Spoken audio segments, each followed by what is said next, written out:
Me llamo Lie Harrison, tengo 25 años, y jamás pensé que regresar a casa después de mi primer viaje de negocios exitoso terminaría de la forma más cruel que pude imaginar, con toda mi vida empacada en bolsas de basura.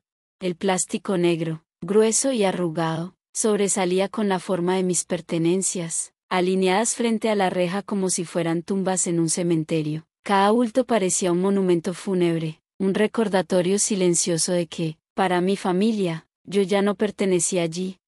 Mi mamá estaba parada frente a todo, con los brazos cruzados, y mis 3 hermanos a su lado como si fueran soldados protegiendo a su general. Ninguno mostró compasión en su mirada, solo una frialdad que me heló la sangre. La sonrisa que había traído conmigo desde que bajé del avión se borró de golpe cuando mamá abrió la boca y lanzó esas palabras que me partieron el alma.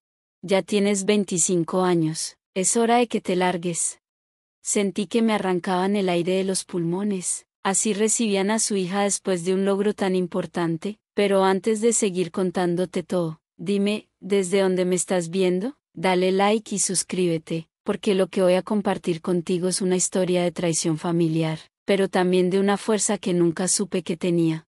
La infancia que me marcó. Crecer como la más pequeña de 4 hermanos en nuestra casa de los suburbios de Chicago nunca fue fácil. Mi papá murió cuando yo tenía apenas 7 años, y desde entonces nuestra vida cambió para siempre. Mi mamá, Sandra, se quedó sola con nosotros. Mi hermano mayor, Jackson, ya tenía 18 años, mi hermana Natalie, 16, y Kevin, 14, ellos habían compartido muchos recuerdos con papá, paseos, pláticas, consejos, historias. Yo, en cambio, apenas podía recordar su rostro sin ver una foto. Después de que papá murió, mi mamá dejó de ser la mujer cálida que alguna vez fue. El brillo en sus ojos y su risa contagiosa se apagaron. Con el dolor, se convirtió en alguien rígido, alguien que medía el amor en función de logros, obediencia y sacrificio. Se partía el alma trabajando en 2 empleos para mantenernos, y no lo recordaba cada día. Yo renuncié a todo por ustedes, se convirtió en su lema, y casi siempre lo acompañaba con, lo mínimo que pueden hacer es ser la más chica, como la bebé de la familia. Recibí tanto beneficios como cargas. Cuando llegó el momento de mis estudios y mis brackets, mamá ya estaba mejor económicamente, pero emocionalmente estaba agotada. La maternidad en solitario la había vuelto dura, controladora, decidía todo por mí, mis amigos, mis horarios, incluso mi carrera universitaria. Mis hermanos mayores nunca rompieron esas reglas. Jackson siguió el camino que mamá probaba, se convirtió en cirujano. Natalie se volvió abogada corporativa, Kevin, ingeniero exitoso. Todos se casaron con parejas que mamá aceptaba, compraron casas en vecindarios que ella aprobaba y tuvieron hijos justo cuando ella lo consideraba correcto. Para ella, ellos eran sus medallas, sus historias de éxito. Y luego estaba yo.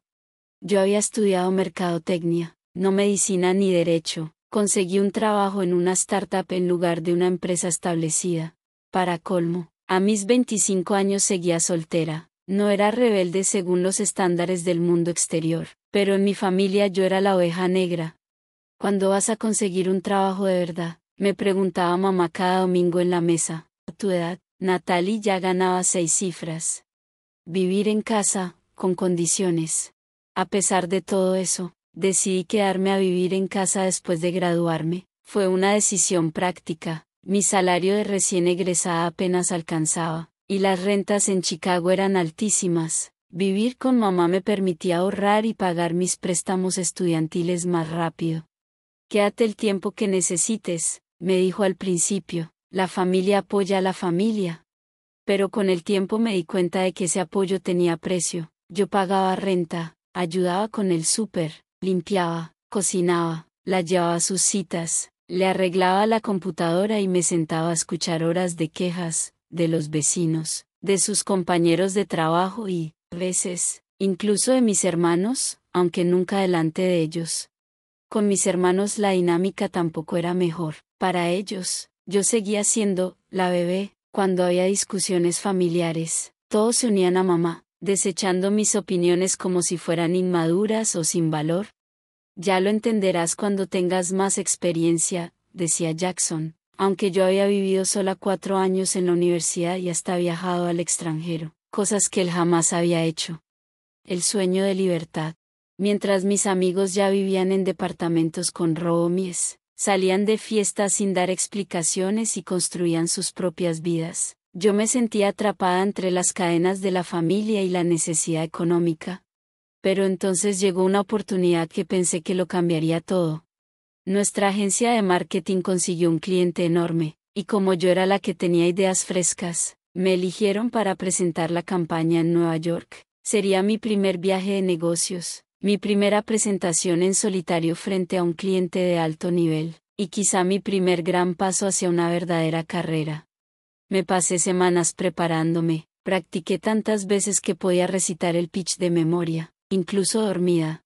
La noche antes de mi vuelo, mamá casi no me escuchó durante la cena. Yo estaba emocionada, nerviosa, con mariposas en el estómago. Voy a regresar tarde el viernes en la noche, le recordé mientras lavaba los platos. Está bien, dijo sin levantar la vista del celular. El sábado vienen Jackson y Natalie con los niños. Asegúrate de estar aquí para ayudar. Su indiferencia me dolió. En el fondo, yo soñaba con que este logro me hiciera ganar su aprobación. Quería que, por una vez, me mirara con orgullo. El éxito en Nueva York. La presentación superó todas las expectativas. Los clientes quedaron encantados con la campaña, pidieron apenas unos ajustes mínimos y aprobaron un presupuesto de 7 cifras. Mi jefe me invitó a cenar para celebrarlo y me habló de una posible promoción y un aumento. Tienes un gran talento, Lie, me dijo, te veo un futuro brillante aquí. Sus palabras me calentaron el corazón más que el vino caro que compartimos. Por primera vez, alguien veía en mí mi potencial, no mis fallas. En mi tiempo libre compré pequeños regalos para todos, una mascada de seda para mamá, cervezas artesanales para mis hermanos, una pluma fina para Natalie. No eran cosas caras, solo detalles, pero los escogí con cariño, como símbolos de paz. En el avión de regreso, me ilusionaba con el momento de compartir mi triunfo en la reunión familiar. Me imaginaba a Jackson dejando de preguntar por un trabajo de verdad, a Natalie dejando de mandarme vacantes aburridas de su bufete, y a Kevin dejando de sugerirme una maestría para alcanzar a mis pares. Pero, sobre todo, soñaba con ver a mi mamá sonriendo de orgullo, contándoles a sus amigas lo que yo había logrado, aceptando al fin que mi camino era distinto pero válido. Lo que no sabía era que todo ese sueño se haría pedazos en cuestión de minutos, y que mi regreso a casa sería el inicio de una pesadilla que nunca hubiera anticipado. Ascendida. Traje regalos para todos ustedes, quería celebrar. Solté una risa suave, amarga, casi irónica, burlándome de mi propia ingenuidad. De verdad pensé que estarían orgullosos de mí, dije, con la voz temblorosa, sintiendo como se me quebraba algo por dentro. Lie, empezó Kevin, con un dejo de arrepentimiento en la voz. No, lo interrumpí, levantando la mano como un muro entre nosotros. No necesito escuchar más, ya todos dejaron clara su posición. No me voy a quedar en un lugar donde no soy querida ni valorada. Sus rostros cambiaron, había sorpresa, incluso un ligero desconcierto. Jamás se imaginaron que me atrevería a responderles así, y entonces sonreí, no por felicidad, sino por esa extraña ligereza que llega cuando uno ya no tiene nada que perder. Adiós, dije con firmeza mientras me dirigía a mi carro, ojalá el dinero valga la pena.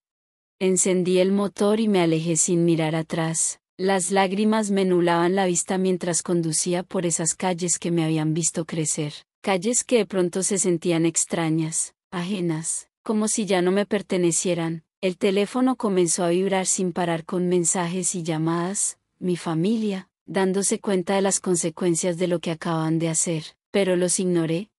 No tenía plan, no tenía rumbo, pero sí tenía una persona en quien confiaba plenamente, mi mejor amiga de la universidad, Zoe. Con la voz rota por los sollozos, le expliqué todo lo ocurrido. Ven aquí ahora mismo, me dijo sin pensarlo 2 veces, quédate el tiempo que necesites. El refugio inesperado. Zoe vivía en un departamento a media hora de mi casa, junto a su novio Tyler. Cuando llegué, me recibieron sin preguntas, sin juicios, solo con brazos abiertos y disposición de ayudar. Los dos bajaron conmigo las bolsas de basura de mi carro, esas mismas que contenían toda mi vida reducida a plástico negro. Prepararon su cuarto de visitas para mí, lo convirtieron en un santuario improvisado.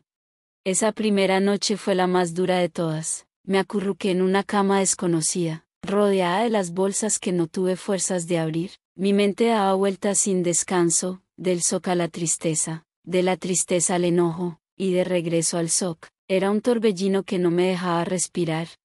El teléfono no paraba de sonar. Zoe, con paciencia y firmeza, me convenció de leer algunos mensajes. Eran tal y como los imaginaba. Mamá insistiendo en que yo estaba exagerando. Jackson dándome sermones sobre la responsabilidad. Natalie enviándome enlaces de departamentos, todos fuera de mi presupuesto, como si fuera tan fácil empezar de cero. ¿Y Kevin? Kevin fue el único que mostró un poco de arrepentimiento, pero no por la decisión en sí, sino por la forma en que lo hicieron. Zoe no aguantó más y, después de leer, me miró directo a los ojos. Estas personas son tóxicas, Lie.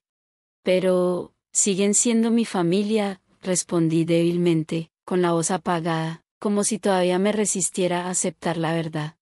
Tyler intervino entonces, con un tono sereno pero contundente.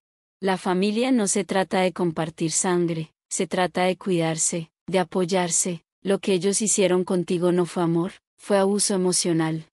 Esa palabra, abuso, me pareció demasiado fuerte en ese momento, pero escucharla de alguien externo, de alguien que me miraba con compasión y sin interés personal, me hizo ver con más claridad. Lo que había pasado no era normal. No era mi culpa. Lo más importante, no tenía por qué aceptarlo. 2 decisiones. Esa misma noche, entre lágrimas y cansancio, tomé 2 decisiones que marcarían mi vida para siempre. Construiría una nueva vida completamente independiente de mi familia. Jamás volvería a medir mi valor en función de su aprobación. Me dormí cuando el amanecer ya asomaba, con los ojos hinchados y el corazón todavía dolido, pero debajo de toda esa pena, algo nuevo empezaba a nacer, una chispa de posibilidad, un destello de libertad que nunca había sentido antes.